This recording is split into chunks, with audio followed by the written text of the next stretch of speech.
Hello and welcome back to a Mad Men Big Finish review. Of course, I am Chris and I'm joined with Pixel, one of my co-hosts. We are here to talk about the debut, because this is actually the first box set in this range, of the Second Doctor Adventures with Beyond War Games. This is a very interesting one because this is lending credence to the whole, was it 6B, season 6B?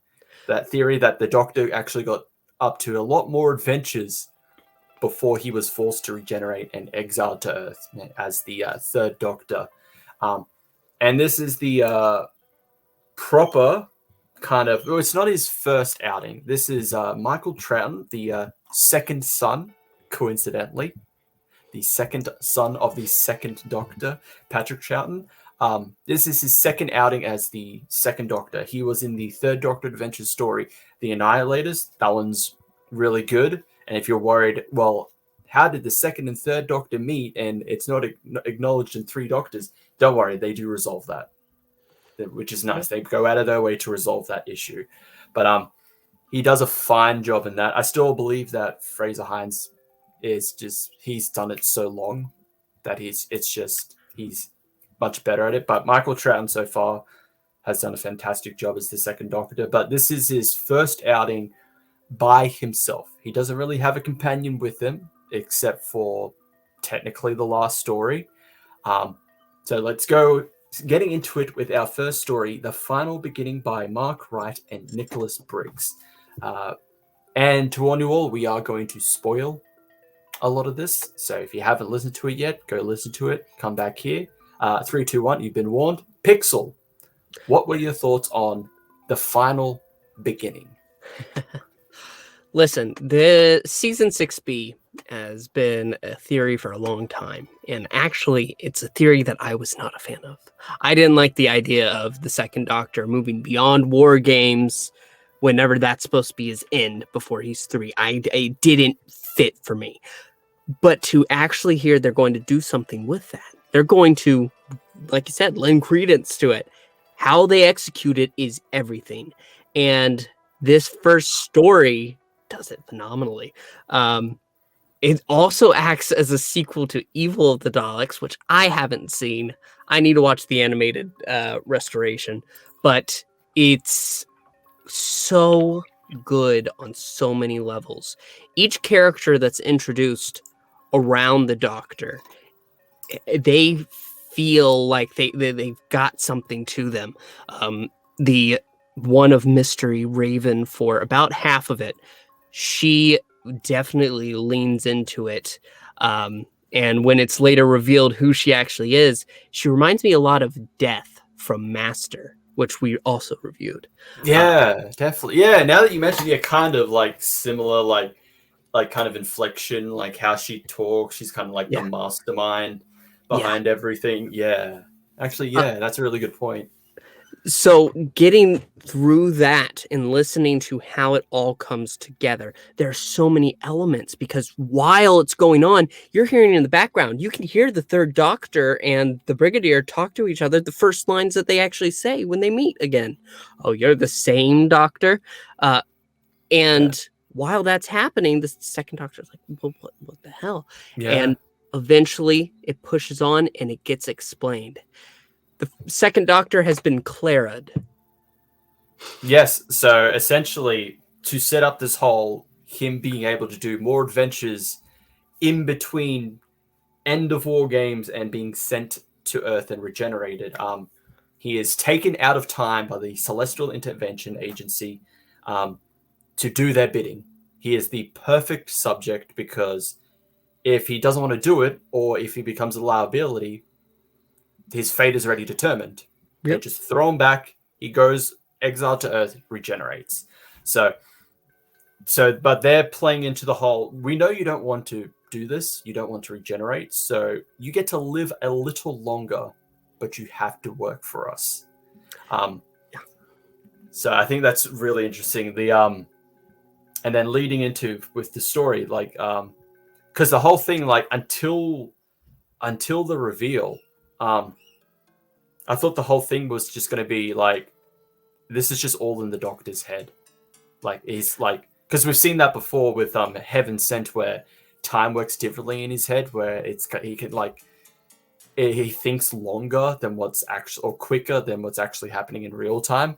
So I thought this was actually just going to be all in his head. The character of Raven was actually just the TARDIS, which is a manifestation of the TARDIS helping him along. But See, the I thought that too, because one of the major reveals is that he like bumps into something. Oh, that's going to smart in the morning, and he digs through, and there's a TARDIS panel. They find this twisted TARDIS that's has an interior, but it's leaking out into the exterior, not like the one on Trinzalore. No, this is the actual inside is leaking out onto the planet. So that whole visual, the visual aspect of it comes into mind. Oh, yeah, so but the reveal is that the planet that he is on is Skaro, because you hear frequently clips from it. Well, obviously not clips. It's obviously recreated by Nick Briggs. Of like moments from Evil of the evil. Daleks. Yeah, Yeah. with the Emperor Dalek and the Dalek Civil War, and it's revealed by Raven that this is Skaro, and it's somehow phasing in and out of reality, because what the second Doctor did in Evil of the Daleks was not supposed to happen. He is not supposed to essentially cause the extermination of all the Daleks during the Civil War. They weren't supposed to die, but because he did that, Skaro's fading in and out, and then obviously Skaro's going to come back, because that seems to be the overarching arc.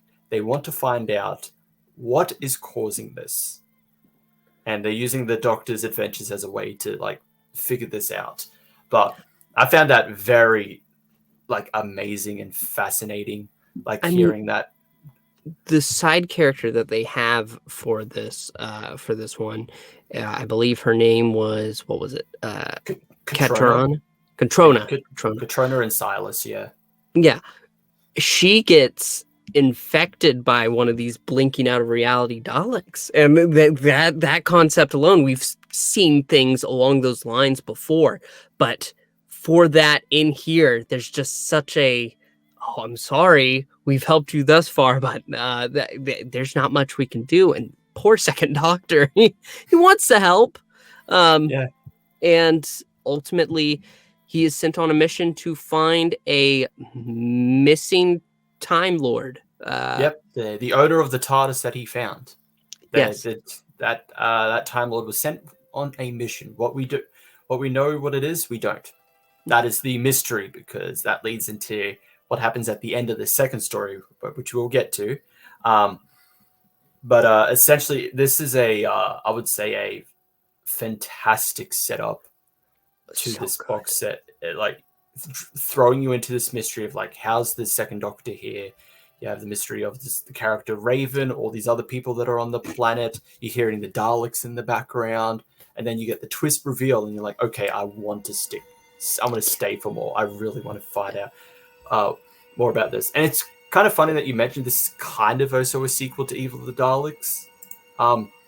Because there was another story in the Second Doctor Companion Chronicles, third volume, which I have reviewed, go check it out, called The Death of the Daleks, and that dealt with the Doctor's trauma of having had to kill the Daleks. Because he's not happy that he had to do it. Even though they are evil, he knows that they are terrible and a threat. He hates that he had to kill an entire race, or he believes that he killed an entire race. So it's very interesting that this year alone we've had kind of two pseudo sequels to Evil of Yeah. the Daleks. It's been a big year, because I'm pretty sure, it might have been last year that Evil of the Daleks actually came out, but I thought it was this year. Because they did the animated restoration. It was a big deal. Yeah. And so with that out and this continuing off that, I think that's an excellent way to go. I know there are people who have Dalek fatigue. I can never experience Dalek fatigue. Every time they're just I anytime I hear them. can to a degree if they're not utilized well, but yeah, this I'm okay with. Yeah, I was fully on board by the end of this because Secret Agent Doctor, and he does such a good job. I haven't heard Fraser Hines actually do that yet. I haven't listened to any of the chronicles thus far, so I'm not sure how his goes. But his son manages to capture his father in such a way that it felt like the second Doctor's back. Yeah, and captured his spirit, as yeah. I believe Jimmy, fellow co-host Jimmy said, Yes. to the parts that he listened to. Yeah. That's Jimmy. Yeah. He has a few minutes. So yeah, that was the final beginning, and we come to our last story, Wrath of the Ice Warriors by Andrew Smith. So the Doctor, now have been forced to work for the CIA, the Celestial Intervention Agency, is sent on his first mission, and of course, he's reunited with not only a familiar enemy, but a familiar friend. We have the Ice Warriors and the Brigadier. Brigadier! So what were your thoughts on Wrath of the Ice Warriors? Well, okay, this one is twice as long. It's still 4 parts, but it's twice as long because the final beginning was 15 minutes per part. So you have it was a an full hour long. Yeah. And here you have it now 2 hours. While I feel like a lot of the story is good, it's solid. You have again warring ice warriors, and one is coming back for her ultimate revenge and will conquer the galaxy with full control of them. That is good. It just feels kind of disconnected because what is the mission here? It doesn't feel like there really is one. And while the Doctor wanted a certain amount of liberty, a huge part of the story is supposed to be now that he's under the control of these Time Lords, the CIA. So he isn't supposed to have as free of a reign that it actually feels like he has here. That being said, getting to hear the second Doctor and Brigadier back, it's pleasing. The person who is actually doing the Brigadier, what's his name? John Coleshaw. Yeah. He does a fantastic job. He's amazing. He does young and old Brigadier because he voiced the older Brigadier in the Ninth Doctor Adventures, Old Friends. Yeah. We get Brigadier putting on a spacesuit and firing lasers at ice warriors on Mars. That's just so much. It boggles the mind that we can have that. But overall, the story is okay. The best part about it is actually what ties into the overarching theme of it. It's the little in-credit scene at the end. But talking about the main story, it's a lot of fun. But there's really nothing more to say about it. Yeah. You watched an episode of Doctor Who. Yeah, essentially, this is an episode of Doctor Who. But yeah, I thought this was a solid, fine story. At 2 hours, depending on the type of story, 2 hours could make or break. Like the previous box set I reviewed, Silver and Ice, the last story, the Ribos Inheritance, was approximately 2 hours long, and it didn't need to be. It was longer than it needed to be.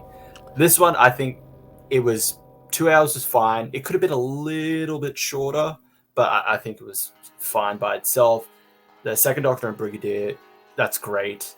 And funny enough, looking at some of the notes and like trivia here, this is a reference to a line the Brigadier says to the third Doctor in his debut episode, Spearhead from Space. he says, since UNIT has been formed, 2 attempts to invade the Earth have happened. One was the Cybermen in the invasion. I think at the time, a lot of people would have thought, oh, the Yeti invasion, but UNIT didn't exist. So Yep. this is the second attempt. One. This is the second one. It was by the Ice Warriors, and then also additionally, in Castra Valva, the Fifth Doctor's first full episode, he says, "Not far now, Brigadier, unless the Ice Warriors get there first." So Mark Wright wanted to tie the story to that single line, but unfortunately, Andrew Smith couldn't find a way to add that line to the script. They just needed a little reworking, just a little bit. I can almost hear it. I can hear it. I can hear it. Yeah, but the story itself, I think is fine. I did like the character of Sheena. I think that she was an interesting character. But overall, it was an okay story.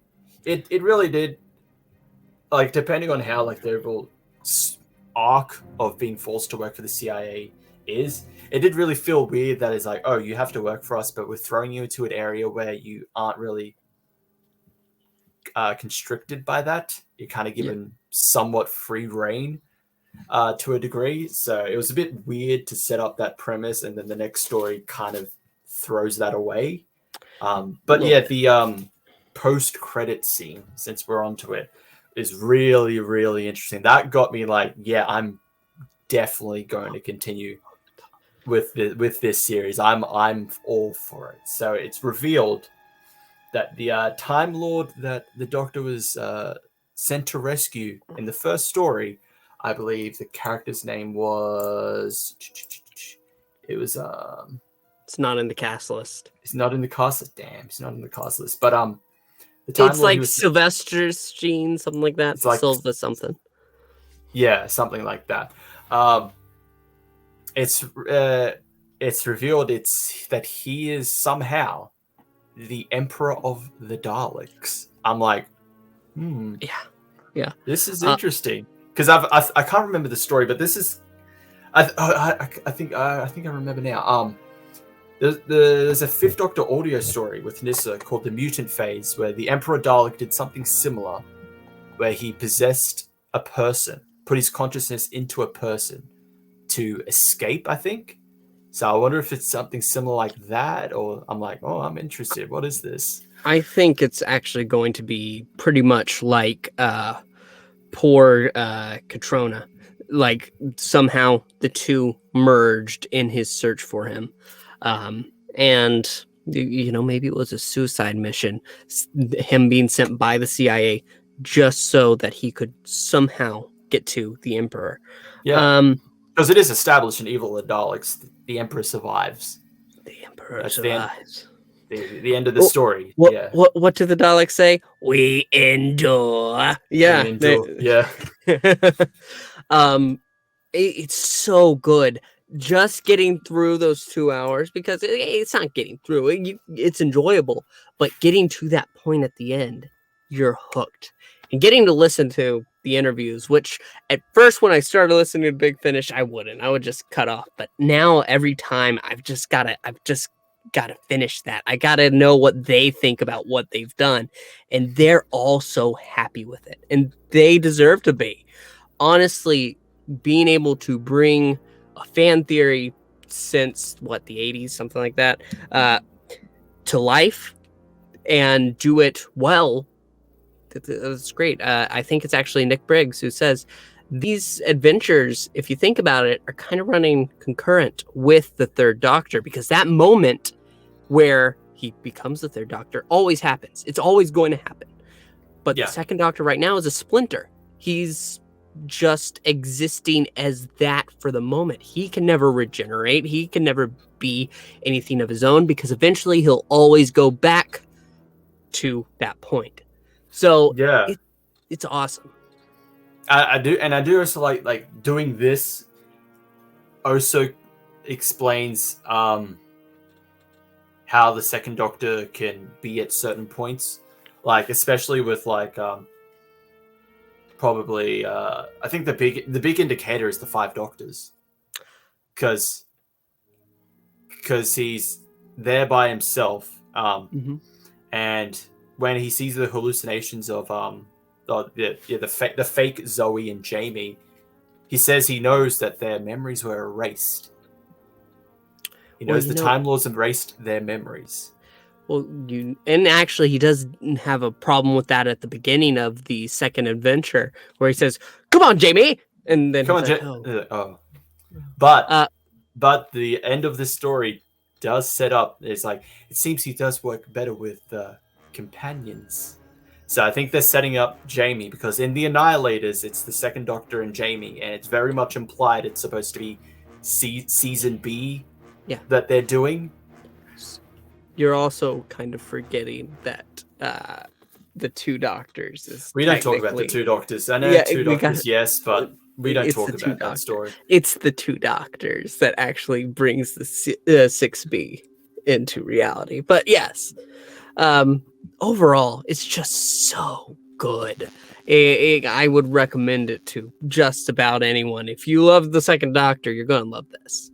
Oh, yeah, definitely. Especially with the first story, you will definitely love. It's an amazing story. I think everything here, like, I definitely got my money's worth. It's fantastic. So I am excited for what they have in store for the Second Doctor.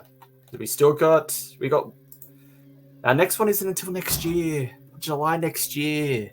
Oh, they've already confirmed when the second box set will come. Well, that's what it says here. Just clicking on it says July 2023. So that could change, because sometimes they do change release dates for box sets, bring them forward or push them back. So, but it is coming out next year. So I don't know if I could wait that long. Well, this should all just eventually, they're going to have a new Three Doctors, the Three Doctors again, because now we have Stephen Noonan as the first. We have Tim Treloar as the third, and now taking his father's role, Michael Troughton as the second. So we've got the OG3 and G3 and Big Finish. Yeah, exactly. Yeah. So I'd be down for it. Yeah. Absolutely. So ratings. What would you give Beyond War Games? Overall, I really, 10 out of 10 seems so unrealistic. Nobody ever rates anything 10 out of 10. This is one of those box sets that I feel actually is. Maybe a 9.5 if you want to say, oh, well, the second part is an average episode. Okay, but that's fine to me. I think overall, just a new breath of life into an era that is gone. You could go back and watch it, but that era is gone. But being able to bring it back to life and capture it perfectly, this is one of those sets. So 10 out of 10 for me. Yeah, I would have to go with 9 out of 10. I think this is a fantastic release. You have one really amazing, great start, and then the second story, it's solid. We're not saying it's bad. It's solid Doctor Who episode. Yeah, but it's good to see two and Brig having their own adventures again. It's great. So, and it makes me interested in who we might see in the next one. We're obviously getting Jamie. Obviously, we've seen him. They're together in Two Doctors and the Annihilators. I wonder if they'll be visiting anyone else. Polly or Zoe. I'm also interested in where they are, because their line of thinking, we've already had an introduction of them in the Annihilators, which I have to listen to. I gotta get that. But we have that, and Nick Briggs himself. He's the Big Finish man. He went ahead and said these two are running concurrent to each other in his mind. So potentially there's more of that era that they can merge together, which I hope they do sparingly. But if they do it, well, it'll be interesting to see how they go. Yeah, obviously. So definitely, we would absolutely recommend checking out Beyond War Games. A great release. Big Finish, just throwing out some bangers. Yes. I mean, what a great start to their for New July era. and New Era. Yeah, because this is the first. This is like I said, this is the first box set for the Second Doctor Adventures. He's the only Doctor that just didn't have anything for himself. He just mainly relied on early adventures and companion chronicles, but now he's getting his own tales. Yeah. I wonder if it's going to be a similar situation with Bradley and Noonan, where they'll just have one will do one box set, one will do another. I wonder if it'd be the So same with because Fraser Hines is still continuing as the Second Doctor. He's in the companion chronicles, so well, I know for Noonan and Bradley, basically what they've said is if there are adventures with Ian, Barbara, and Susan. Susan, then those three are they're going to be with David Bradley. Later companions like Dodo, that's going to be with Noonan. So maybe they'll stick that way with the Second Doctor. That being So said, pre War Games will be Fraser Hines, and then yeah, beyond season 6B will be Michael Troughton. I that'll mean, be yeah, his. that'd be Yeah, fun with that. that'll be his baby, and Yes, baby, yes. yeah, it's good. Uh, But that is our conclusion to our review of Beyond War Games. Like we said, go check it out. It's a fantastic listen. I'll have to go check out the interviews. I don't really listen to a lot of the interviews, but I've been meaning to check out some of the interviews on the stuff that I've bought, so I might have a listen to that afterwards.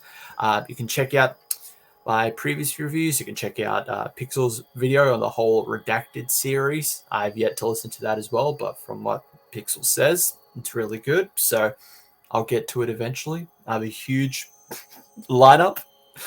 I've been listening. I've just been powering through a lot of like the Diary of River song because she's got a box set coming out next month. So I'm like, okay, I'm on the last series now. I'm almost there. And then I've also got like the Bernie Summerfield stuff as well. So I have a lot. I have quite a bit to listen to. But remember to like, subscribe, hit the notification bell. Check us out on our live streams every week, and we'll see you all next time. Ciao.